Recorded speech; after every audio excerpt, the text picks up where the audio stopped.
Welcome, everybody, to another episode of the Good Deeds No Investing podcast. I am your co host, Chris Seveney, along with Mr. Jamie Bateman. Jamie, how are you today? Doing all right, Chris. You're fired up, admit it. a A little fired up little today. fired up today. So Jamie's the one who's going to rant today, so I can actually sit back and relax and say, so that's what I sound like. Yeah. 'Cause it's usually me going on with the rants. Yeah, it usually is. Yeah, So, it's a little frustrating this week dealing with attorneys, frankly. Go- well, I was going to say, somebody posted Dave Hauser. I don't know if you know Dave. I've Yep. seen the name. Yep. So I think he does like life insurance and so forth. And he posted something it's like, if there's one thing that you could eliminate in the world, there's something like, what would it be? And my comment was just, I put stupid. I didn't want to put stupid people. I just put stupid. But Yeah. because sometimes, I'm not saying people we deal with are stupid by any way, shape, or form. But there's things that, happen that just frustrate you to no end. And why don't we just talk about what just happened, Jamie? And you can the stage is yours. Let me get my violin.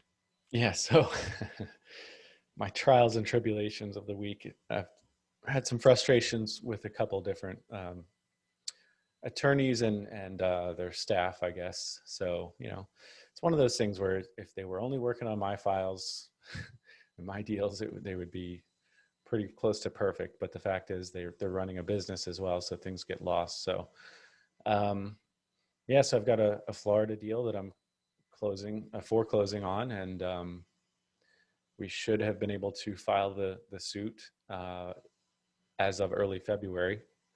And here we are, and it's, March 12th? I believe the paperwork finally went out yesterday after I put the attorney's office on blast, basically saying like, this is completely unacceptable. We takes a month apparently to run title, and then I have to ping you to follow up, and it's just frustrating. So thankfully they responded quickly to my complaint to them. And then I've got some other deals in New York that you're very aware of, Chris, and that we've talked about before. And I was under the impression that the 90-day letters, which is they go out after the demand letters go out, I was under the impression that the 90-day letters had gone out in late January. And turns out that, again, here we are in mid-March, and those were actually pulled from the mail. So those have not gone out yet. And that has to do with the fact that you've got to register in the state of New York if you're going to proceed with a foreclosure action. But again, the follow-up was initiated by me, not by the attorney's office. So this will play into my note in bold, I believe. But yeah, just kind of frustrating that you've got to really constantly ping attorneys and their staff. And, again, these are intelligent people, hardworking, successful people that I trust. But it's just frustrating when the system fails. So, yep, that's what I've been dealing with. Yeah, and it's challenging a little bit because it's kind of I always like the placeholder, kicking a field goal, an extra point. Mm-hmm. It's you expect everyone to do their job, and the moment it doesn't work, they're the one to blame, and it just gets magnified 1,000 times. Yeah. That's what it's like in this business because time is money, and unfortunately, we pay a lot of money for these services, and if they drop the ball and can't kick the field goal, then they're going to hear it, and Mm-hmm. it's going to get magnified, unfortunately. Yeah, I mean, it's not personal. It's a business, right? I'm trying to make a profit here, so they get it, but it's still frustrating. So my trials and tribulations this week have been, resolving. So I got my insurance claim resolved, which is Nice. good. That's the one you posted on Facebook, the picture. Yep. So that one's gotten resolved. I actually worked a modification with a borrower who reached out directly to me. So that is one that got resolved.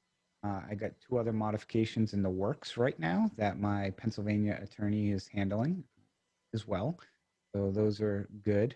One of the things I'll mention that I'll hit a point on, and I don't know if I should say it now or save it to my note and bolt, but let's just say try to limit your servicer's interactions with dealing with insurance. And the reason I say that is uh, I have my own force place insurance policy, and the servicer was, or the client service rep, or whatever you call these people, was trying to explain to my borrower that, well, yeah, there's force place insurance and it's got liability, it's got this, it covers all these things. So all of a sudden I get two claims right now because people are complaining like, oh yeah, I need a new roof, or the inside is, I need to redo the floors in my house, and they think that's insurance claims. And they're getting this from somewhat the servicer, some components of it. And when my servicer starts talking about liability insurance and these things, when they have never seen my policy, that's scary. Yeah, that's interesting. Just to chime in real quickly, because I had a similar episode recently where the servicer was telling the borrower, "Oh no, you have FPI, and it's fine. We can file a claim and everything." And it's like, wait a minute, I have to file the claim if I want to file the claim. So, Bingo. That's the thing right there that most people, and I'll say with my note in bold right now, my early one is an insurance. The borrower doesn't have the right to file an insurance claim. It's your insurance policy on the asset, and it's up to you. And in one situation, I told the attorney, I'm like, sure, I said, let them know there's a $5,000 deductible that they got to come up with the $5,000 before I even show me they got the $5,000 to even. And all of a sudden it's like, oh, that ends that story. Pretty quickly. So interesting. But yeah, so that's been kind of my week. I'm working. So I have somebody helping me on some marketing stuff right now, and uh, get a little teaser where I'm working on something that is something I don't think anyone's using in this space. That I'm going to test it first to see if it works, but I don't want to roll it out yet and have everyone just copy me and steal it from me. No one would do that. No, never. This isn't a copycat business. It's like the NFL. It's a copycat league. This is a copycat business. And from that perspective, so that would be interesting. So I'm teasing that out there, and trying to wrap up my membership group, trying to get that launched for May 1st. So basically, the website's pretty much done. Now it's branding a lot of the content that's going in there, and got a lot of cool stuff that basically really in-depth stuff I want to put in there that goes way above and beyond the typical 30,000 foot level of what's a note type thing, but really dive in with a lot of case studies and a lot of interviews and stuff like that. So that's pretty cool. I know we talked many episodes ago about your plans. So you've got the mentorship program, which I'm doing as well now, but you've got copycat.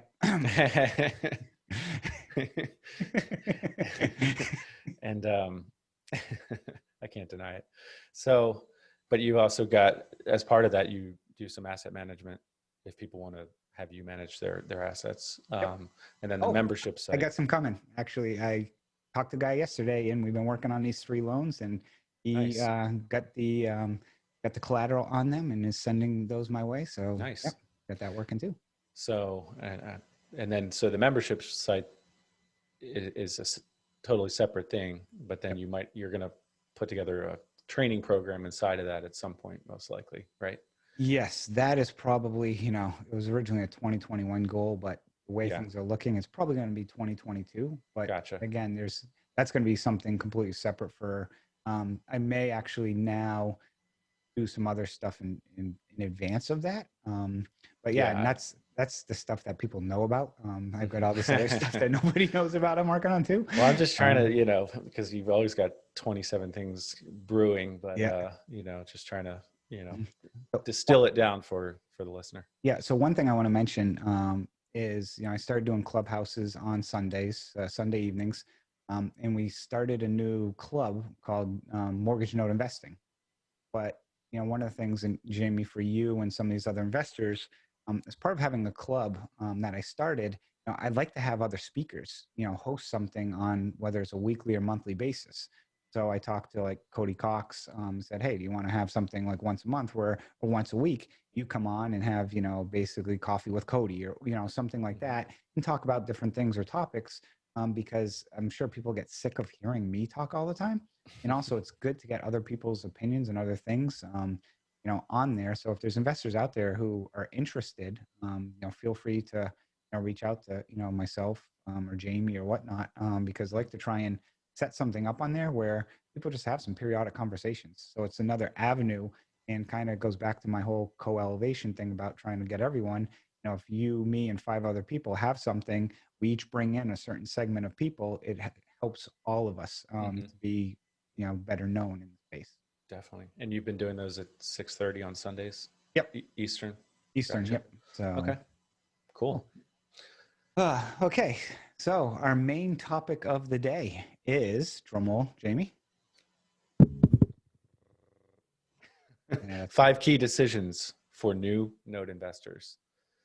So yeah, we decided to, I mean, you get a lot of people who are new to notes, and they have a lot of different questions. And some of these 5 decisions I wish I'd given more thought to, frankly, and some of them I gave plenty of thought to. And so this I think will help somebody kind of really cut their learning curve, and be able to take the leap into note investing if that's what they want to do. So anything to add on the topic?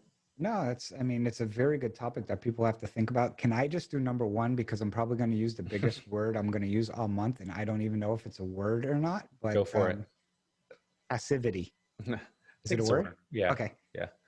So the first one we want to talk about is, how passive or active do you want to be? And that's a really important question, don't you think, Jimmy? Absolutely. I mean, I think, yeah. Well, we've talked about it before. It's note investing can be passive if you set it up that way, but it's generally pretty active. First off, and I'll let you run with it, but you got to define passive versus active. It's not a physically demanding job or business by any stretch. So I think in that sense, yes, it's passive. You can do it from a desk, a computer, phone. But in many ways, it's if you're going to scale, it's very active. Would you agree? Yeah, it goes to the question too. Do you want to invest in notes, or do you want to be a note investor? Mm-hmm. And the difference is, investing in notes is okay. I own a few notes here and there, or I do some private lending. For the most part, yeah, pretty passive. Mm-hmm. It's like owning a rental here and there. I consider that pretty passive.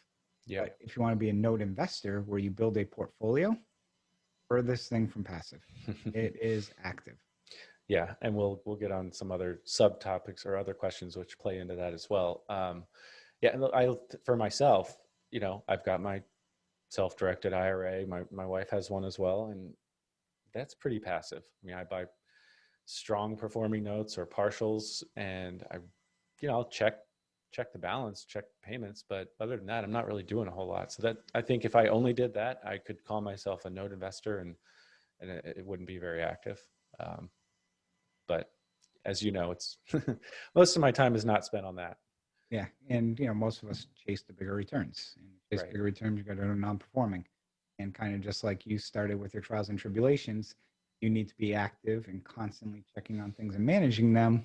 Otherwise, things will just continue to slide, which costs you money. And then at the end of the day, you did all that work for 10%, where or 8%, and like, oh, I could have invested in a partial with somebody at 8% and had absolutely nothing to do, and could have been on the beach sipping Mai Tais. margaritas. Yeah.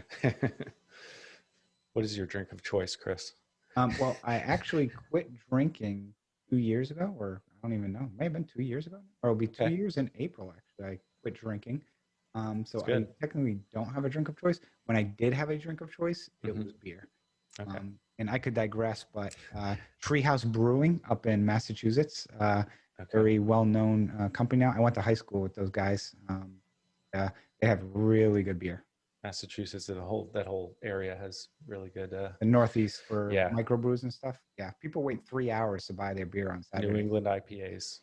That's where that all came from. Anyway, so number 2, the second key decision for new note investors is You invest in first versus seconds. key question. Yes, I was talking to somebody about this morning, because they asked me about it, and they're like, "Do you invest in first or seconds?" And I said, "There's no right or wrong answer. Which one's better? It's more what fits you. It's like, do you drive an SUV or do you drive a sedan? And for me, my kind of my personality of being highly impatient, wanting to be in absolute control and move at 1,000 miles an hour, seconds really don't fit that description because you got to be patient. You have to wait. It's a waiting game and you're not in control. So my personality does not fit seconds. Other Yeah. people who have patience, God bless you. I don't. Seconds can be great for them. Now, why do you say they take more patience? If typically, well, a lot of times, especially if they're underwater, you just have to wait because you can't foreclose. Mm-hmm. Because if you try and they file bankruptcy, you get wiped out. So you Mm-hmm. have to kind of wait and see. And also, you're taking it subject to the first potentially, which if you don't want to take it subject to the first, Mm-hmm. then it's okay. We have to just continue to wait and see what happens. Maybe get them try and work. Your workout period, I think, is much longer from what I hear. I've only Mm-hmm. bought a few seconds in my career, but in speaking with other investors, they said it's much more of a kind of just a patient waiting game Mm-hmm. to see what happens and then try and get a workout or a lump sum payment at some point. Yeah, I mean, for me, it seemed safer to get into firsts, and that may or may not be true, but I just felt more comfortable dealing with first because I understood them. I mean, I understand what a second mortgage is or a HELOC, or but I understand that you're in first position, so you're ahead of the second, better protected in that regard. One step closer to the collateral. I think a lot of people do get into seconds because, generally speaking, they're less expensive, right? So Mhm. it's less money intensive, I guess. You just don't need the capital up front.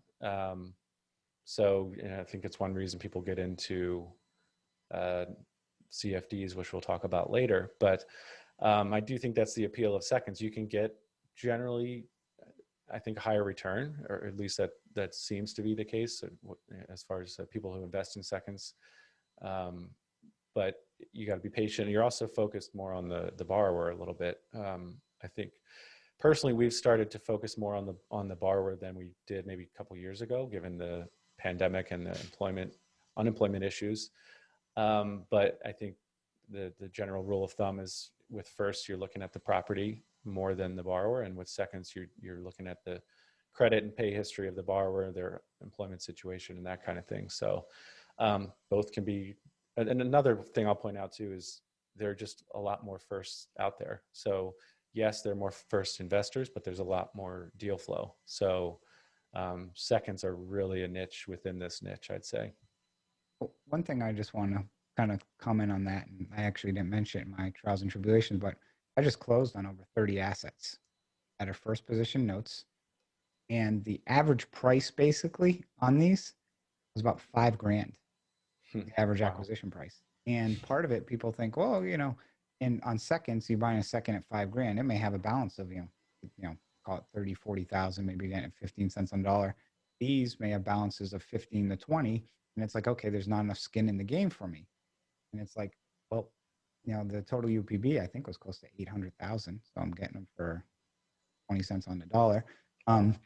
But even if I collect, even if I make 20% on each one, $1,000 times 30, that's 30 grand. Still not bad. Yes, there's work involved, but for me, when I talk to people like, well, that's a lot of work. I'm like, okay, I do my work instead of sitting in front of a TV. It's not really like, late at night. It's not taking time away from my family or something else. So what would you rather do? Go watch the latest reruns of Friends?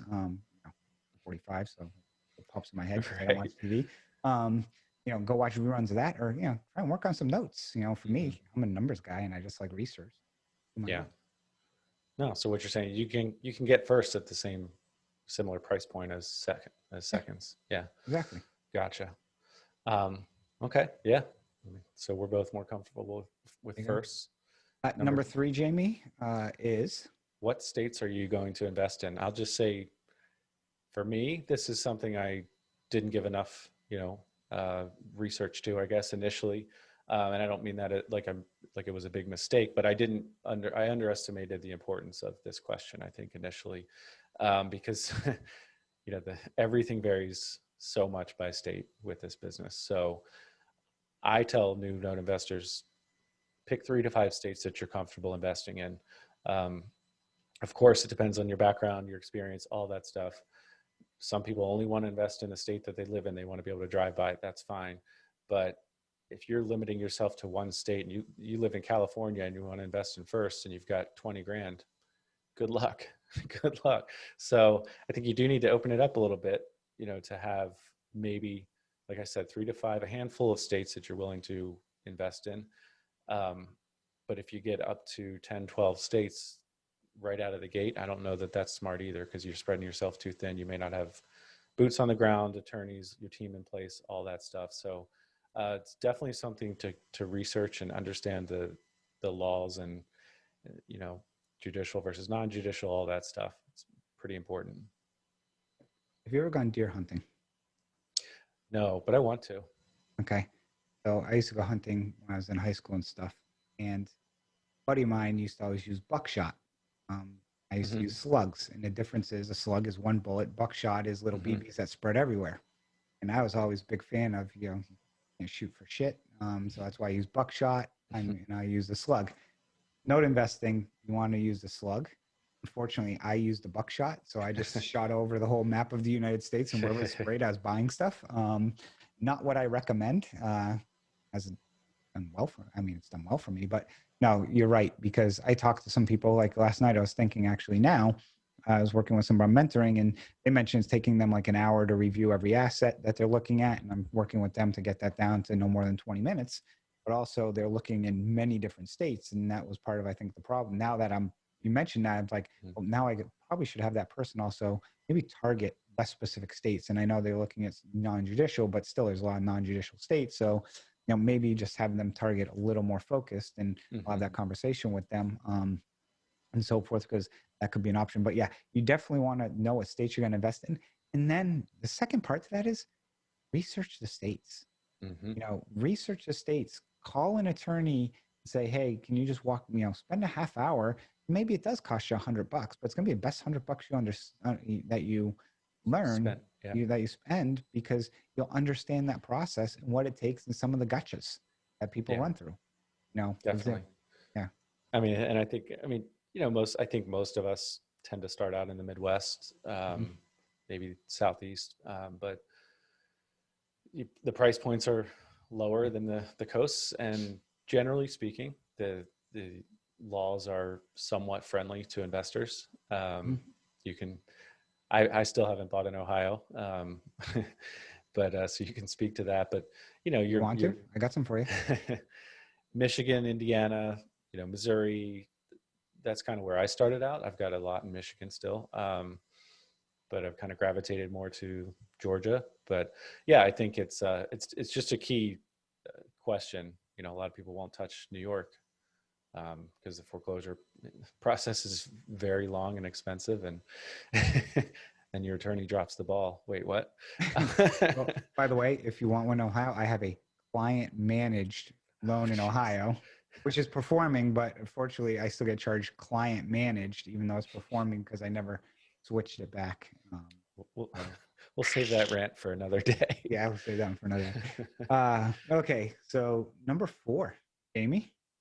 Are you willing to buy CFDs? So somebody, just real quickly, if you're brand new to notes, you have no idea what a CFD is, a contract for deed, AKA land contract, research it. It's a form of seller financing, owner financing, where the transfer of title doesn't actually take place until the loan itself is paid off. So as the note investor, you hold legal title to the property. The borrower holds equitable title. These vary by state greatly. So that there's a lot, well, there is more liability and more risk with these, generally speaking. You're on title, taxes, other nuisance issues and that kind of thing are going to come straight to you. But there can be an upside with being able to do a forfeiture versus foreclosure, state dependent. So are you open to CFDs? You can generally get them a little bit, cheaper than a regular note and mortgage, note and deed of trust. So that's one benefit to them. I think you and I both said yes, we're open to that initially. Yeah, I mean, I'll still buy them. But again, I prefer notes. I could go on a rant because I was laughing. Somebody posted on Bigger Pockets like CFDs are the greatest thing ever and all this stuff. And I I saw struck that. out, yeah, and I'm like, yeah, you really don't know a lot about CFDs, do you? Yeah, I didn't really understand quickly why everything he said could be true for just a regular owner financed or seller Well, finance note anyway. well, the problem is, especially on social media nowadays, people see one person post something and then it's just like, they follow the herd. Like people are, CFDs in like Virginia or Maryland or Georgia. I mean, CFDs in non-judicial states are pretty much worthless. They're Yeah, actually worse. I yeah, they mean, are. they suck in Florida, they suck in Georgia, they suck in Missouri, they suck in Mississippi, they suck in Maryland. Tennessee, they suck in Maryland, they suck in Virginia, they suck in West Virginia. The only state they're actually really good in is Indiana.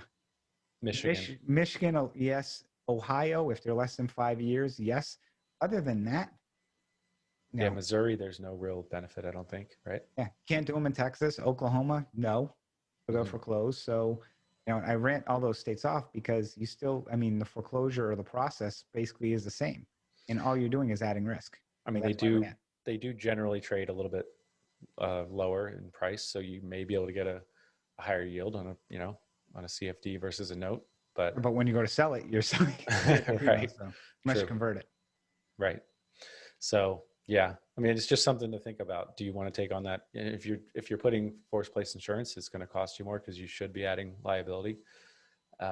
So do you want to play in the CFD world or not? It's definitely a key question. It's a lot more due diligence intensive. You got to pay a lot more attention to the title report because Mm-hmm. there's not going to be title insurance on that policy. You got to check the documents. Was it recorded? What's not recorded?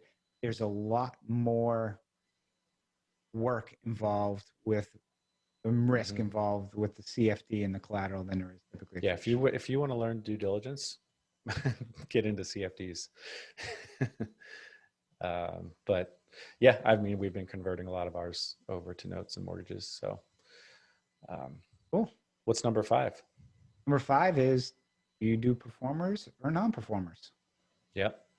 So, So plays into the question number 1 about how passive do you want to be? But not only that, but how, two things, how thick-skinned you are and how tolerant you are. When you get a call the day before foreclosure from somebody crying on the phone that please don't foreclose on me, please don't foreclose on me, but I have no money. Do you have the courage to mm-hmm. basically Yeah, either keep them in or not keep them in? yeah. I mean, and you've said before this is a conflict oriented business, Yes. and it doesn't mean you're trying to pick a fight with people, but you have to be willing to follow through with Mhm. the consequences of not paying your mortgage, for example. So, yeah, You totally, can't be a totally agree. weeble wobble. Is that what those things were that weight at the bottom and then you keep punching them and Yeah, they come back and forth? yep, If you're a weeble wobble, you're going to get crushed in this absolutely. building and you're just going to keep getting punched. And you got to remember it's your business, you're in control. The attorneys work for you, the servicers work for you. You have to manage them and you have to take the authoritative position on them and Hmm. let them know if they're not doing something right, if they're not doing something wrong. You have to have that conversation with them. And in today's world, everyone just wants to just blast people on Facebook and not have a conversation with somebody. You got to pick up the phone. I have one attorney who I picked up the phone last week and said, "Hey, let's chat because I want to, talk about some of your systems." And most people like to know if something isn't working in their business. Hmm. Hey, this is a little slow. Is there a way we can work to make it quicker, or is it just human Hmm. error? And sometimes it's human error, but they like to know because if Yeah. I know I'm not the only one, and they know I'm not the only one that is, probably has this problem, but I'm the only one that has the stones to bring it up to them. So, Mhm. so Yeah, yeah, no, I will admit I get in the. It's not that I'm afraid to have that phone call, but it's it's more efficient in my mind to send an email and hope they respond. So yeah. I think Well, picking up the phone is key. But but it's even sending the email. I mean, yeah, it's some yeah, people.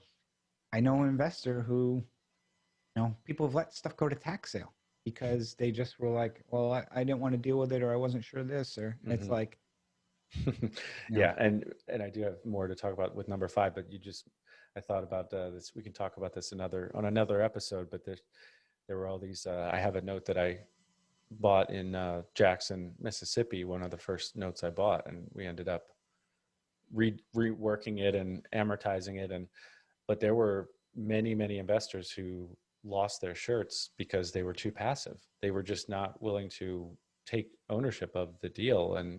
And so we did take ownership of it, and now the guy's paying every month and it's good to go. It's not a huge win, but it could have been a huge loss. So back to the number 5. So performers versus non-performers, the one analogy, I didn't come up with this by any means, but I think if you're buying a strong performer, and that's more like a buy and hold rental property or a turnkey rental.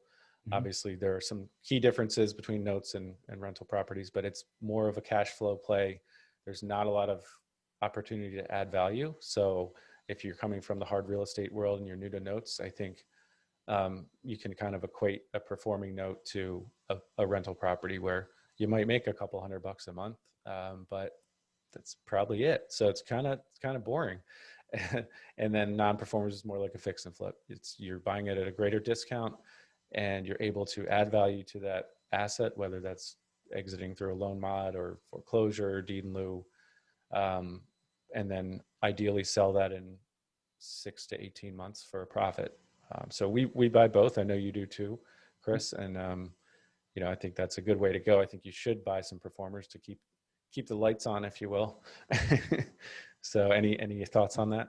No, I think you pretty much touched base on all of them that you need to kind of look at and understand. The one thing I'll mention that some people ask a lot is the due diligence the same on each asset type? And I'm like, absolutely. I said you should have a system in place and do it for every single asset, because some that you think are performers are actually non-performers, and some that are listed as non-performers are actually performers. That's true. Definitely. Yeah. Just assume all of your performers will go non-performing. That's so. Jim, let's do a bonus question. bonus. Everyone a little bonus. Yes. Okay. We promised bonus. 5 questions. Promised 5. So, hey, is under promise, over deliver? Is that there what? you go. Exactly. There we go. So there's a key decision. This is probably one of the most important ones as well. It's almost a 2-part person. Is will you use other people OPM, other people's money? Mm-hmm. And if you do, at what point? Yeah, I think it's key. I mean, I don't see how you can avoid using other people's money if you're trying to scale. Independent wealthy, you don't have to. Yeah, probably don't want to be. You got Jamie Bateman money, you don't have to. Right? Probably don't want to be babysitting attorneys and borrowers if that's the case. But yeah, I mean, no matter who you are, I don't care if it's notes or whatever your business is, you're going to run out of your own cash, or at least the cash you have set aside for this business. So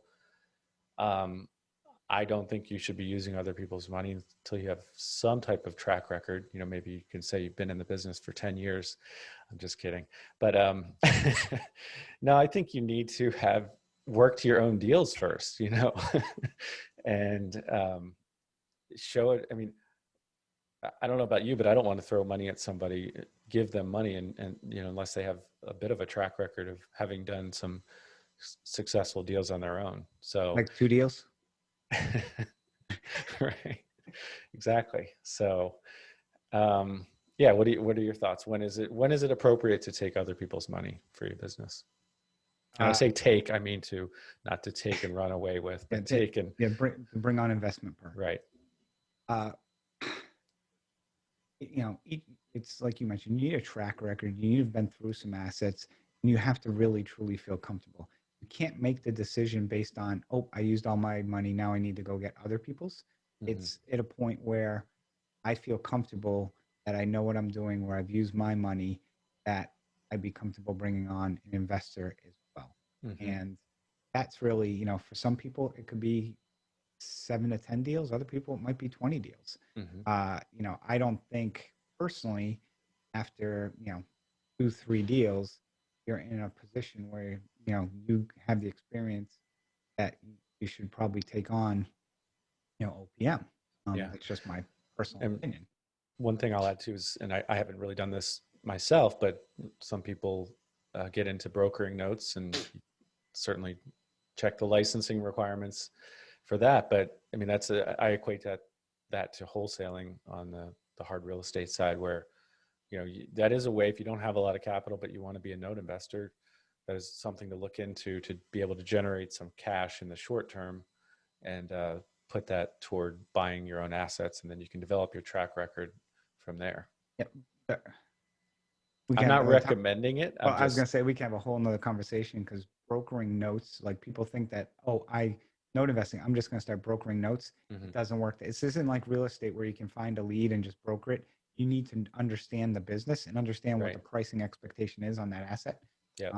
And you need to know how to buy a note to broker But it. there are experienced note investors who continue to broker because it helps just with the cash flow, and maybe they don't want that particular asset, or there are different ways to structure it. Again, I'm not an expert on brokering Or they notes, really don't own many notes. or they right. So yeah, I mean, you can also flip a note without really adding. Just if you buy it at a discount, you could sell it the next month.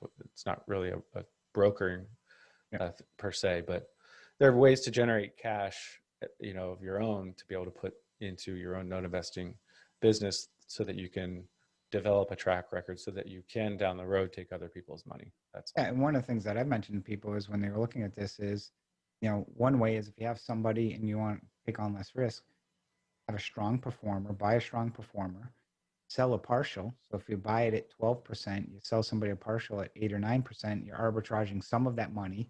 You're Mm-hmm. getting a good component of your money back that you can then reinvest and buy a second note. And then it's like, okay, now I own two notes. So again, you're not going to make a ton of money, but you're building that experience that allows Mm-hmm. you to expand later on to take on people. Yeah, that's yep, absolutely. You're deferring some of your profits and your cash flow, but you're scaling your business and you're building your track record. Yeah. I agree. And the reality is when you get started, profit, experience and track record should be one and two, and profit should be third. You want to make money, but it shouldn't be the most, if you're focused solely on the profit, you're probably Mhm. not going to expand your business as successfully as you would if you focus on X. Yep, agreed. I think Um, that was so good. that kind of covers the 5+1 of the key decisions for new note investors. Amy, how about a little note and bolt? We've essentially already hit on this, but my note and bolt is that when you're running a note business, think of yourself as a conductor of an orchestra. In a sense, you're kind of you're in charge. I mean, you hit on it recently, but um, don't wait for your attorney to run the show. Don't wait for your servicer to tell you what to do. Don't wait for your investors to tell you what to do. If you're in charge. So you don't need to be the expert, trumpet player or whatever, but you need to be coordinating everything. And that's where the systems and your organization and follow up and all that comes into play. So just think of yourself as the conductor of an orchestra. Yeah, I think one for me, I'll comment on that because I comment. What I didn't realize is how much my full-time job actually played into being able to manage notes. Because when you manage a construction project, you get 50 different subcontractors and one after the other. And when you think about a note, it has a life cycle of from one phase to the next. And, during that whole process as a manager, you can't just sit back and let people just say, oh, I'll be done this and just be like, okay, that's fine, because it impacts so many other people. You got to be like, no, I need you done on this date, or I need this done. And then you pin it to, track it, make sure it's done by that date, but you don't wait till that date a week before. Hey, is there anything you need from me? Are we ready to start doing this once we're ready? Kind of setting that tone of, not waiting till something's not done to wait, to realize that, oh, you need another 2 weeks. And so that's Mm-hmm. one of the things for me that I found, when I look back, is very important, that experience that I've had, which is a benefit for me in this business from a management perspective. So yeah, it's just like being in that orchestra and stuff. Mm-hmm. My note and bolt, I kind of, touched on it a little bit, on that forced place insurance and so forth, as well. And just making sure, if you have your own policy, one of the things I'll mention and kind of ties into this too is, and you hit on it, if you have CFDs, you want to make sure you have liability insurance. Mm-hmm. Now, the other thing I'll mention is some servicers will insure it for the unpaid balance of the loan. And you have the option typically of unpaid balance or replacement value of the property. I typically will do it based off of the replacement value of the property. Mm-hmm. Now it does cost a little more, And I know a lot of people say, well, I'm never getting that money back. And that always kind of has me scratching my head. And the reason why is if you send out the letters and the borrower starts making payments, it's part of the escrow Hmm. component. The second half of that is if it's non-performing and your loan has equity in it, it gets added to the charges. So the only Hmm. time you lose money on it is if it's an underwater non-performing loan. But typically on those instances, you want to have insurance on it. And, I've got this one that, basically, it was arson. I mean, I think it was right around the day before the borrowers were supposed to get evicted. The place got torched. Um, and yeah, and I had it insured for full replacement value, which, Hmm. was probably 5 times what the UPB was. So, think of, you know, put that in numbers perspective, that can pay insurance for a long time, Hmm. for that money that, when you're paying, I don't know, a buck per thousand or 50 cents per thousand or whatever. So, $100,000 house. Yes, it's costing you $1,000 per year. Um, you have one claim that you had that on, it's going to cover that for a pretty long time. So it's one of the things I don't go cheap on. I pretty much Hmm. don't go cheap on anything. By the way, I bought Jamie a computer, people, FYI. Yeah. Um, The only thing you go cheap on is buying your assets. Yeah, Purchase price. yeah, I'm, yes. Well, no, I'm no, no. I kidding. get them at a good price. Right, right. So, hey, That's what I'm saying. I just paid, 20 cents per thousand on 30 assets. Nothing wrong with that. No, that's good. No, and the way I look at FPI is, as far as the cost, it's a cost of doing business. Um, I see it as, it does get added to the arrears. So like if you're bidding on an asset with a lot of arrears, I do pay attention to that. It is there, but it's Mhm. not, I don't bank on it. So you may or may not recover it. You probably will get those costs back. But definitely don't go cheap on the monthly Oh, expense. but if you do send it to your servicer, make sure they are putting it into the system as charges and not waiting 6 months and then have a borrower who has literally, I have a borrower who's got like a $2,000 loan balance. He went to go pay it off. And 2 months ago, he got a payoff. My servicer didn't add all the forced place insurance for the last 6 months, which shame on me. I should have checked it as well. So they go add it in, and now the guy's made like 2 payments, but his payoff went up. So the guy's flipping out now. Like, I made 2 payments. How'd it go up? So I told the service side, I said, this guy called me and asked this question. You can explain to him why it's gone up and the mistakes that you made on it because this is on you, not on me. But Yeah. it's client managed. There it is Ah, again. man, we could just rant all day long today. Yeah. Okay. Well, I Any think we've. anything else, Jamie, before we wrap up this episode of Good Deeds Don't Investing podcast?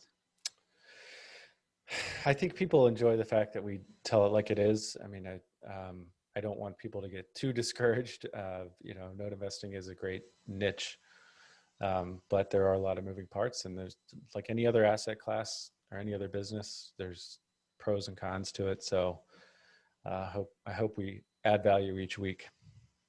And yeah, we can be pessimists, but you can make money in this business. You can do Yeah. very well in this business, but it's like any business.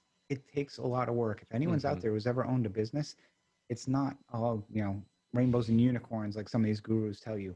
It's a Hmm. lot of work. It's a lot of frustration. You go through a lot of these crazy stories that, basically you could probably see, it's like watching Cops. If you ever, I always joke, if I Hmm. ever feel like my life is bad, I'll go watch Cops.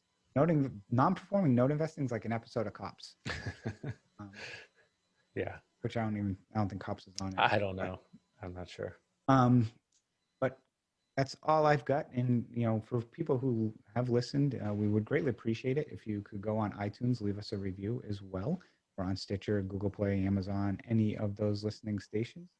And last comment I'll make is go out and do some good deeds. Thank you, everyone.